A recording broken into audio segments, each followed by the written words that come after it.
Hey sports fans, Coach Nick here, and welcome to the live post-game show / podcast of Game 1 of the NBA Finals. And I'm joined, as always, by Coach Dave Dufour.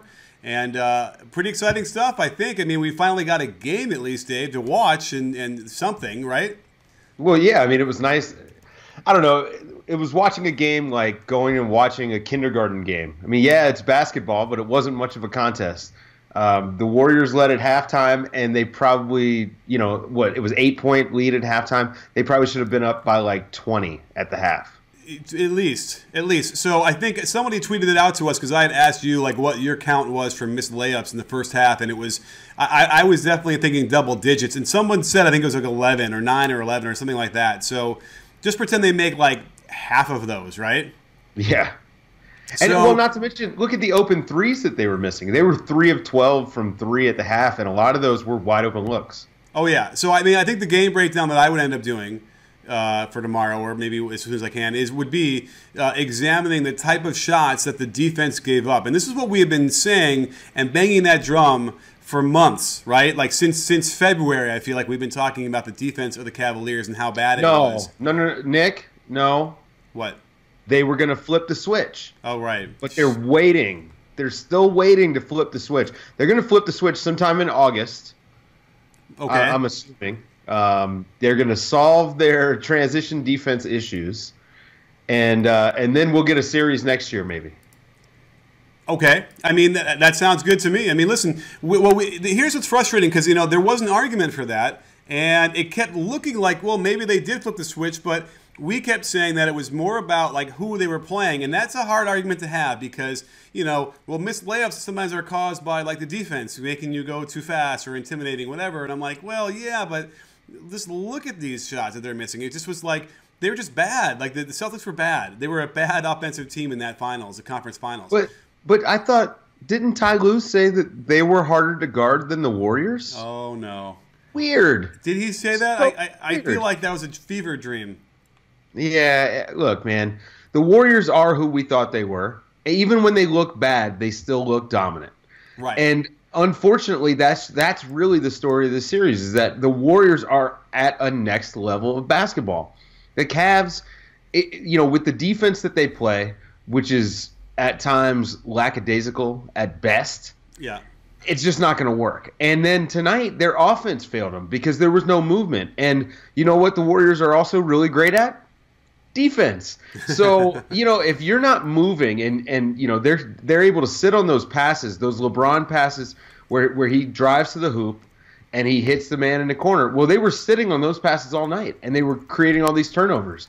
And LeBron had 8 turnovers tonight. When was the last time he had that many turnovers in a playoff game? Well, it's almost not even the turnovers themselves. I mean, it was the quality of turnover. It was the kind of turnovers, like just losing the ball, on the drive. And then, I think I caught him. Did you see that when they're going to halftime, and I put it on Twitter, it kind of looked like he was demanding a new ball. Did you see that?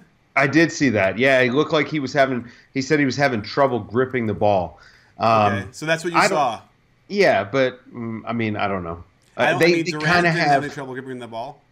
Yeah, I don't know. Nobody else. I mean, the Warriors only turned the ball over once in the first half, so I'm sure if the ball was slippery, they would have maybe had some issues too. But yeah, let's not be snarky because we don't like snark. But it's kind of hard to have dealt with a lot of the Cleveland fans who wanted to have the conversation with us about what they were moving towards, and then watch that. That was not good, and that was not a good showing by the Cavs either. Because what you said about the defense as being lackadaisical, I'd also say it's sort of disorganized is another word for it, and those are two really bad things to mix together on a team defense.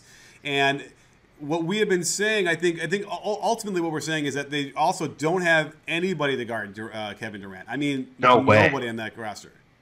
No, right? Kevin Durant made LeBron James look like a normal player. Yeah. And that's hard to do because LeBron, while maybe he doesn't bring full effort on defense, he's still LeBron James, and he's still able to make up for the mistakes that he makes by being a supreme athlete. Well, unfortunately, Kevin Durant is a 7-foot-tall alien sent here to destroy the planet with a basketball in his hand. And so, I mean, the one play that sticks out to me was the kind of broken sideline out of bounds where Steph throws the weird like it almost looked like the ball got tipped, but it didn't. He just threw a bad pass, and it made its way to Durant, and Durant just completely shook and lost LeBron James. And then Steph Curry in the third quarter did the nice inside-out dribble to do a similar thing to LeBron, and he just looked like he was out of it. I'm not going to say he looks tired. The whole team looked tired. Now, LeBron may be tired, but that entire team looked tired.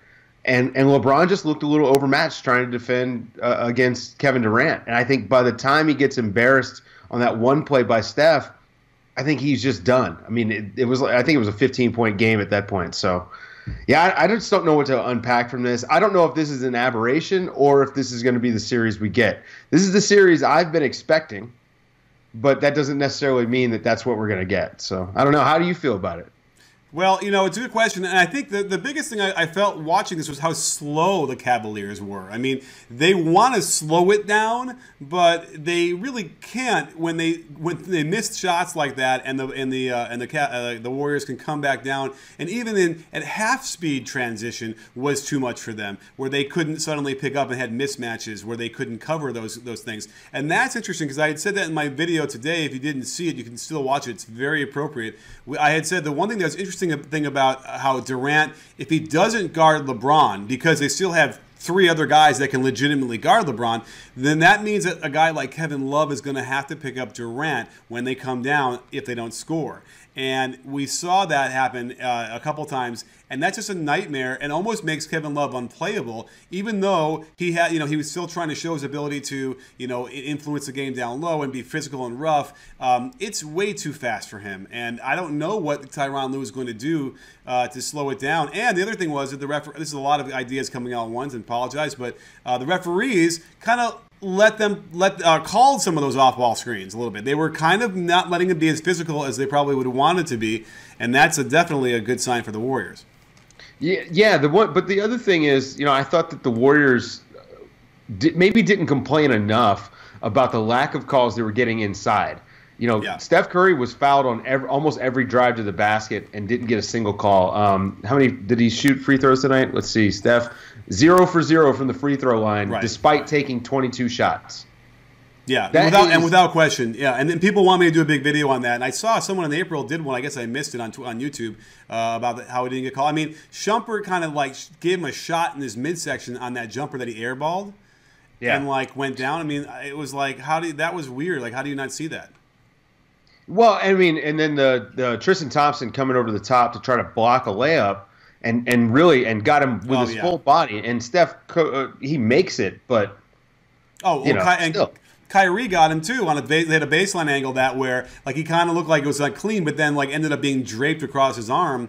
So you would think that he would have gotten one of them. But again, I see a comment there where the Cavs got fouled too. I mean, they were kind of letting them play, and that's sometimes in pickup it's you go in there strong and you don't call the foul. You don't when you're calling your own fouls because you get the ball and you can put it right back in. Everyone kind of gives up for a second, and I felt like the Warriors did a decent job of that, even though a couple times they did that. They still missed the bunny after that. They were missing the bunny, yeah. I mean, they were something like 13 out of 27 in the first half, at the basket. It was not good.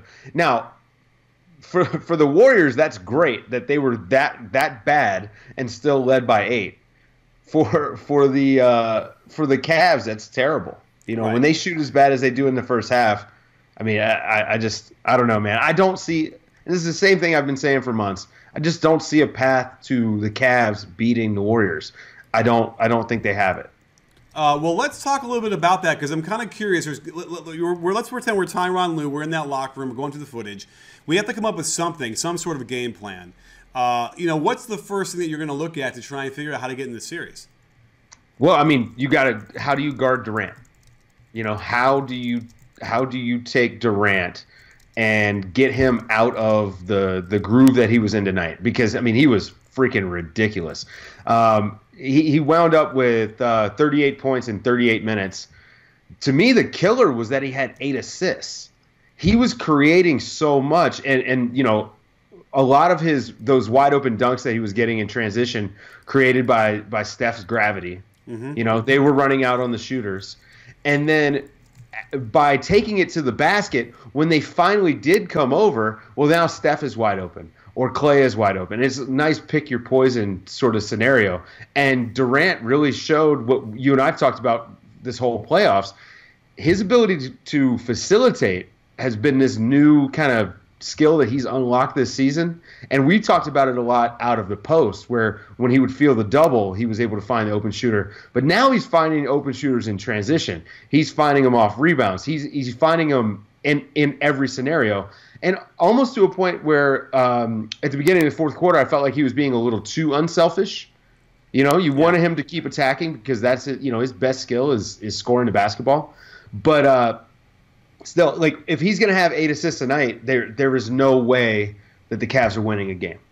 Right. And that's the thing that we saw, that when the offense did get bogged down a little bit, they could just give it to him and he could attack. And that was, you know, they had that great shot of him carrying like 3 times in a row, getting down to the lane and, you know, whatever.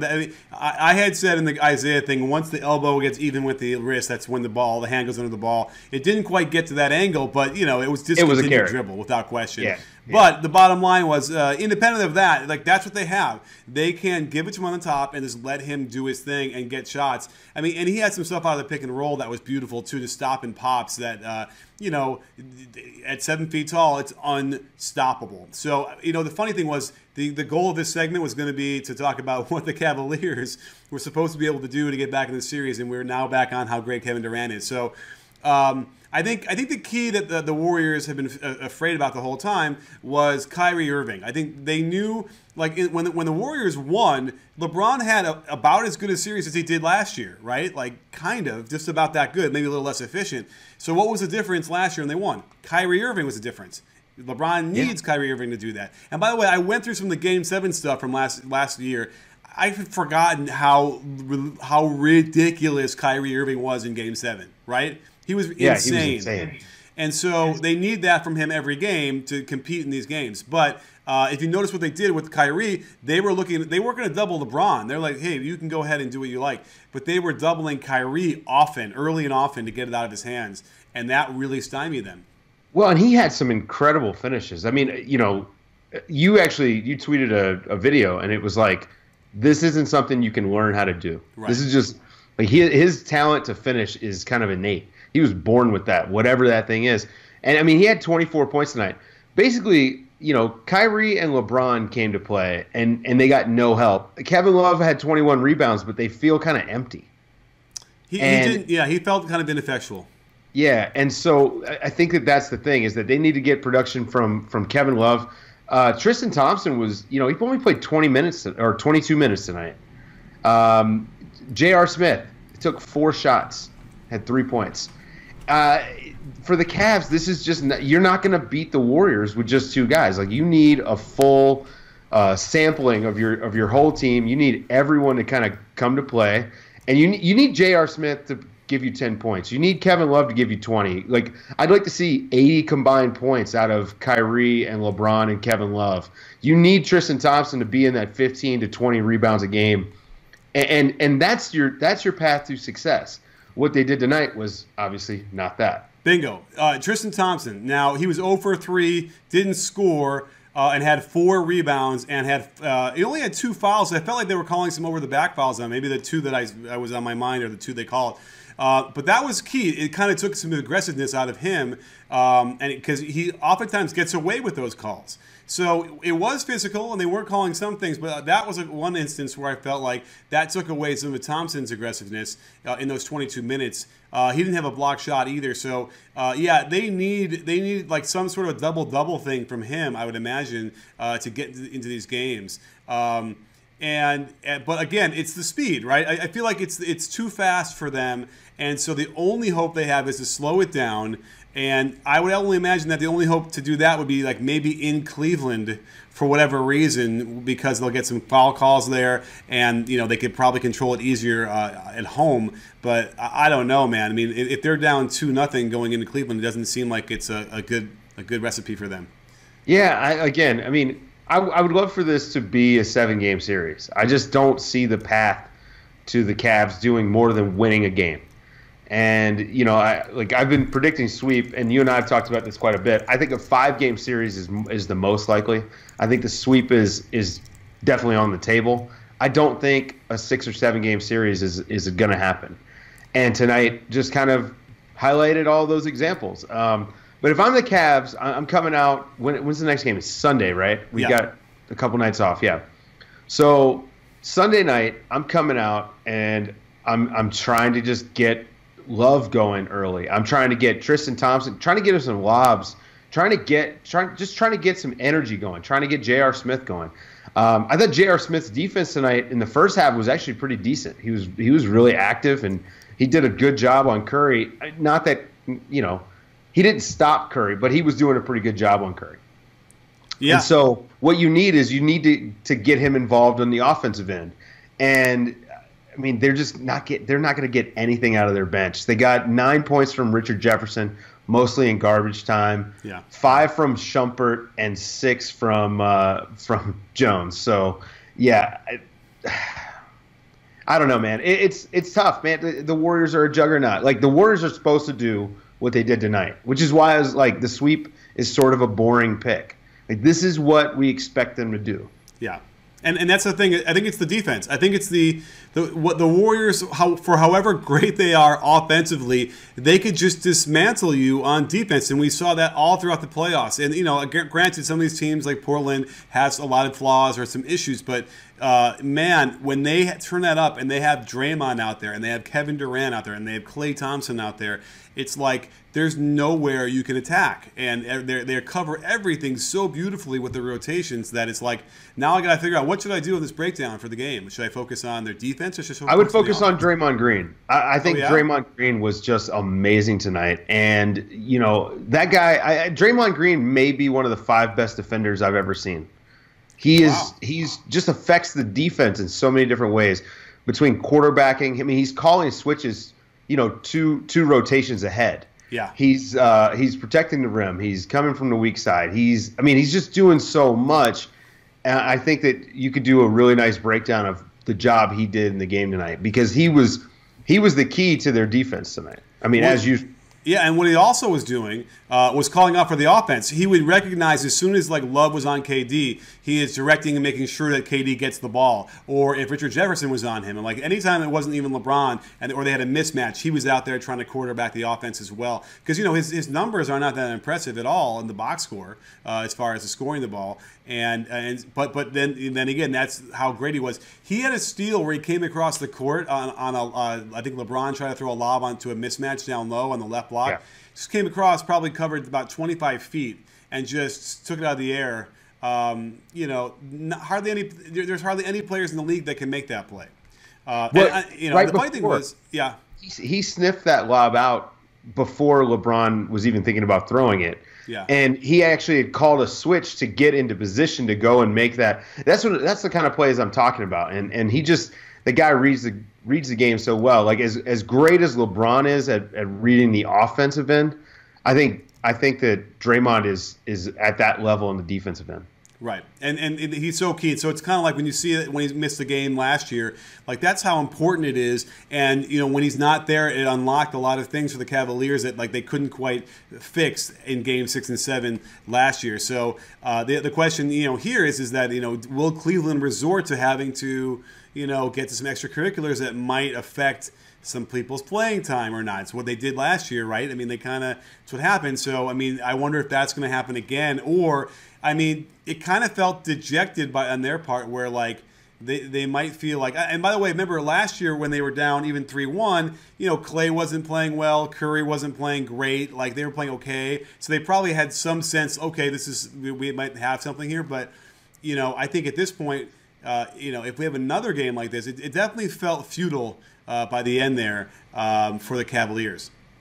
Yeah, and another missed opportunity for the Cavs.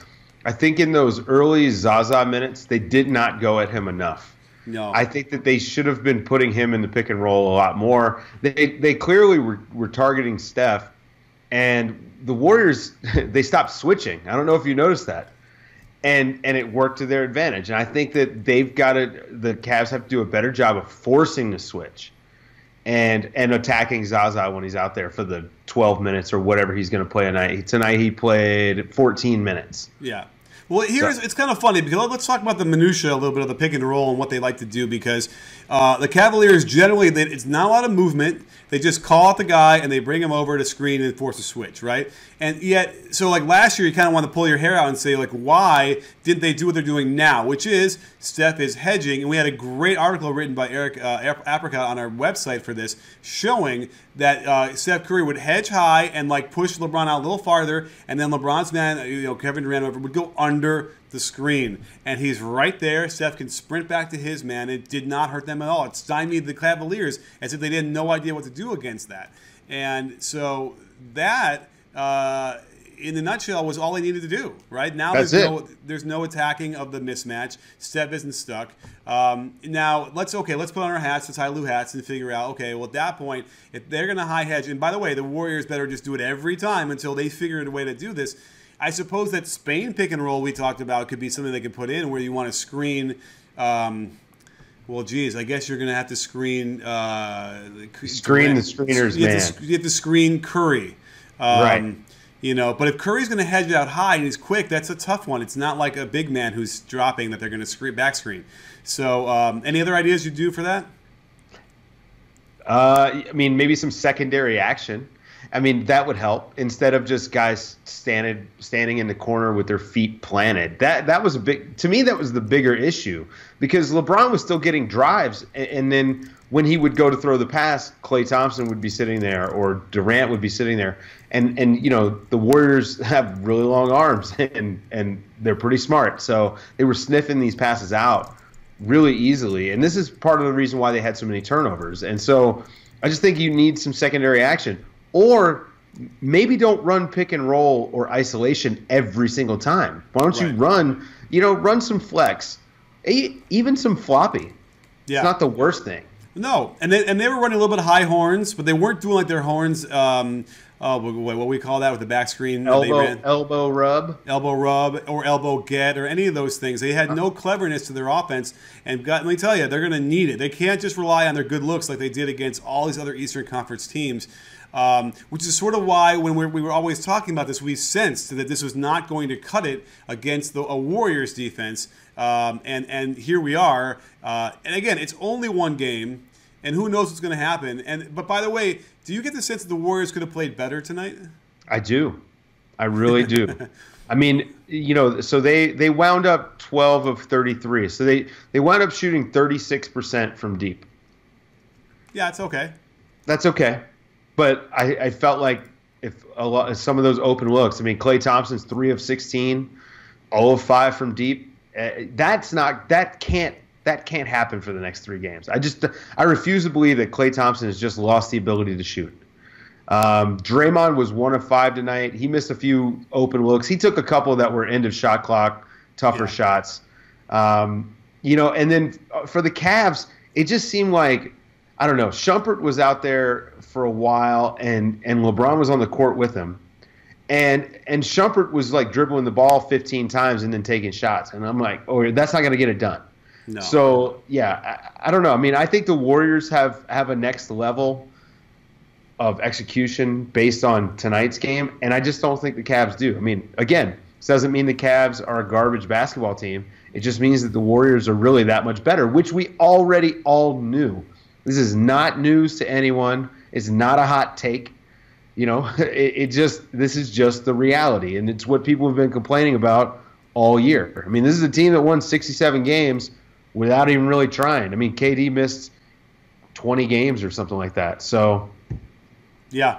I think the biggest issue that we also see is, the bottom line is it's the transition defense is ultimately going to be the thing that's going to doom them throughout the whole series. And there were moments, though, when the Warriors got disgustingly sloppy. And they had a perfect chance to get right back in that game, and they did for a second there, right? But all the warts are still there. They can't hide those, and that's the one thing I was watching for, because if the Cavaliers could have ground it out a little bit there and kept it under 10 for when they got it down to 12. Yeah. then this would have been a different conversation after the game, because now I would have been like, okay, they look like they can take advantage of some really boneheaded plays by the Warriors, but when you consistently defend like the Cavaliers are doing, you're going to simply fall back by double digits, before the halfway through the fourth quarter. So let's get to some of your questions out there on Periscope or on Twitter. We can kind of try and mine both. And let's answer some. What do you say, Dave? Do you see a good question so far? Let's do it. I haven't seen any good questions so far, so let's see. I see that we had a comment. It just disappeared. I couldn't go at it, but anyway, yeah. Let's see here. Kawhi can actually guard and score on Durant. Okay, so that would have been different if it was the Spurs and the Kawhi playing. That's possible. What else do we have here? Feels like the chat has kind of gone into the weeds. How do you stop KD? First of all, you need an individual defender that can hang with him, and then you've got to bring help. And unfortunately, the Cavs, I just don't think they have anyone. I would consider starting JR on him in the next game instead of LeBron like they did tonight, because I think LeBron got a little bit exposed defensively tonight. And maybe you give LeBron the easier assignment, put him on KD. Now, or not KD, Klay Thompson. Now, with Klay Thompson, he's going to be running around a lot. And so, you've got some concerns about fatigue there with LeBron. But I think that I would give someone else a shot. Or, maybe LeBron, I don't know, maybe he steps it up in the next game. I don't know. Yeah, I mean, I feel like I saw LeBron picking up Steph a couple times in the second half, just to give him a rest or something, which is crazy because then he's chasing him around. So it's a problem because LeBron isn't young anymore, and so he can't chase those guys around. And they don't have a Harrison Barnes really. I mean, what they could do is put him on Zaza. Yeah. But then you've got to put Tristan Thompson or someone on KD. Well, I think they're going to have to. Why can't Tristan Thompson be on Draymond? Then Kevin Love. Oh. Right. So I think they're going to have to adjust their starting lineup. I think that's kind of where we're getting to. Yes. I do have another question from someone. The $90 million man, Klay Thompson. Tristan Thompson, I'm assuming, had 0 points and 4 rebounds. Would you start someone else in game 2? I'll let you answer that one. Would you start someone besides Tristan Thompson in game 2? You try and go because you need defense. It's the problem. You need to have the rim protection. You need to have the defense. By the way, is that a sponsored drink you just took? No. Oh, well, let's make that happen. That's the problem. Is like if you don't put Tristan Thompson, you go like what, Channing Frye or whatever, and try and go that route. That's a disaster. You could try and go small and like go them into throwing it to Zaza. That would be a win for them, but. I don't know. I mean, the other guys who like Derek Williams, can he do anything out there? He hasn't played in how many games now? Couldn't even get in. Right? I don't think Derek Williams got in against the Celtics in some of those games. No, he didn't. Yeah. So it's like, geez, I don't know. I think you got to dance with the date you brought. Yeah. I got a good question for you. Are you ready? Okay. Colts fan Ryan asks, is the horrible defense by Cavs a coaching or personnel issue? Now. I'll let you grab this one first. What do you think? Well, it's hard to tell because I don't know. I have no idea what they're trying to do on defense. So we could say it's both, right? It's sort of like if your offense goes back to isolation all the time, right? If the coach isn't calling play, if he's calling plays and you're not running them, it's both. It's your fault on the court, and it's the coach's fault for not getting them to do it. But they've looked unprepared. Their rotations have looked bad the entire season and all playoffs. And, we were under this assumption that some magical switch was going to be flipped. And unfortunately, the problems that they had weren't necessarily effort-based. Mm-hmm. A lot of them were poor rotations, poor scheme, and then they didn't have any consistency. They would change what they were doing from one possession to the next, much less one team to the next. I mean, they would spend 3 possessions in a row trapping a small ball handler, which is smart, and then not do it again for 15 minutes. And so, I don't know. I mean, I guess you have to start with the coaching staff. Yeah, I mean, I think you can do a montage of clips after the Warriors score and just looking at the Cavaliers going, and like hands up, pointing out, looking at other people, and it's not even like you're being a bad teammate and angry. It looked like they were just mystified and didn't know what they were supposed to do on those. And when you don't have, it's like with Thibodeau, it's KISS, keep it simple, stupid. It's very simple when you play his defense to deny middle, force sideline, don't let him use the screen if you don't have to, drop the big man back. I mean, it's very consistent, expectations. And I think here, I don't think they have that. And I mean, I'm trying to think of who the bench coaches are. So besides Tyronn Lue, it's what Larry Drew, right? Yeah. Who I don't know. I don't. He's never grabbed me as a guy who has that level of a profound understanding of defense. Right. And the other guys, I don't even know. Oh, I know. Who's the other guy who's been around? Boylan?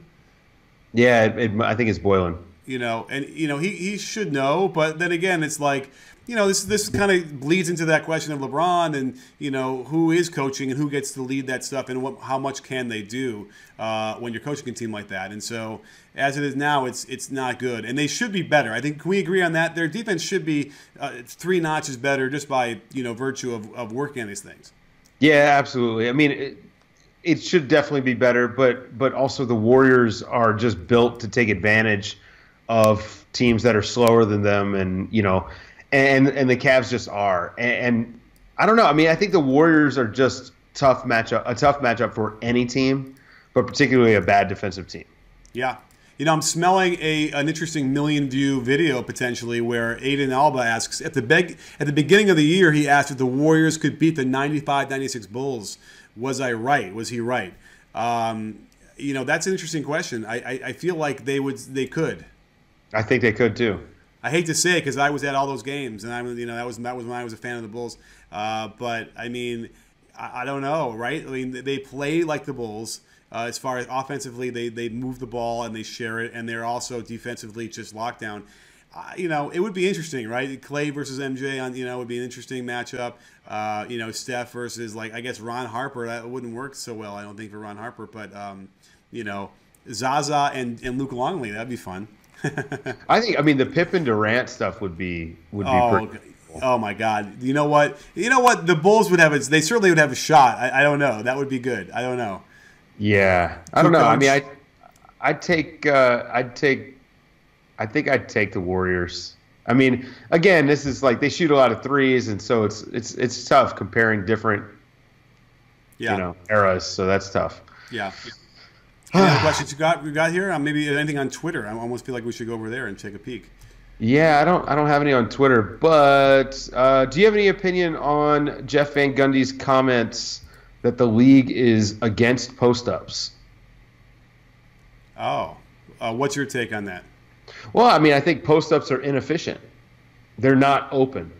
They are by design defended by someone. So I think that if you can get open looks, or at least open looks heading toward the basket, or one-on-one heading toward the basket, I think that's a better way to go. And I just think what you see is there are only so many possessions in a game, and as we've gotten more intelligent about how to score and things like that, the post-up has gone away because it's just completely inefficient.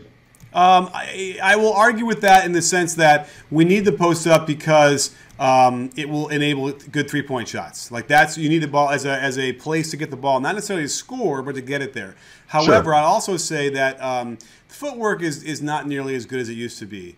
And I feel like, like we talk about attacking on the catch and the perimeter, you now need to do that in the post because of what you said, because of the way you can now 3 seconds and you can be in the way and get over there and load up. If you're not attacking right on the catch and splitting your feet and it's going right away, then you're definitely, two dribble, 3 dribble post-up moves, forget about it. They're over. But I think we're just waiting for someone to come back, like maybe an Embiid, to show us what a 1.2 points per possession post-up player looks like. We just haven't seen it in a while because we got guys like Blake Griffin doing a lot of post-ups. Well, you got Kevin Durant. Who doesn't post up?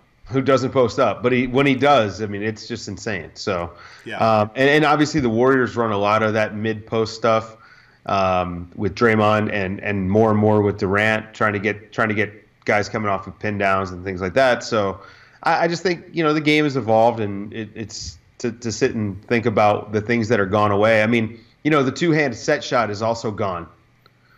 Yeah. Should we bring it back? I just don't think so. No. Well, I think we had a great show here, and I think we covered a lot of different things. And a good suggestion I saw was that sometimes people might want us to wait until after the press conference stuff is over, which is probably a good idea. And I forgot to record it because I wanted to watch that stuff. So, you know, we'll have to figure that out for next time. We're always adjusting this. So, but either way, if you want to hear this again, if you didn't listen to it because you wanted to hear it on after the post game, whatever, this will be our podcast for tomorrow, bright and early for you guys as a breakdown. So don't forget to join us there. And you know, we'll have videos coming up all over the place in this game and much more. If you didn't see my video from today, you should go watch it on KD versus LeBron. It was pretty good. And I don't know, Dave, anything else we got to mention? No, I don't think so. I mean, you know, we've got another decent couple-day layoff between games. And, you know, I'm sure there's going to be a lot of hot takes flying in tomorrow. But just remember that my Warriors sweep is not a hot take. That's what. If you leave this podcast with nothing else, just know that it's not a hot take. Okay, well, we shall see, because you never know what's going to happen. But either way, oh my goodness gracious, someone's calling me and I have to decline. Okay, well, that's it, sports fans. Thanks for joining us, and don't forget, at B-Ball Breakdown, we're not a channel, we're a conversation. You in? Are you in, Dave? Yes, I am.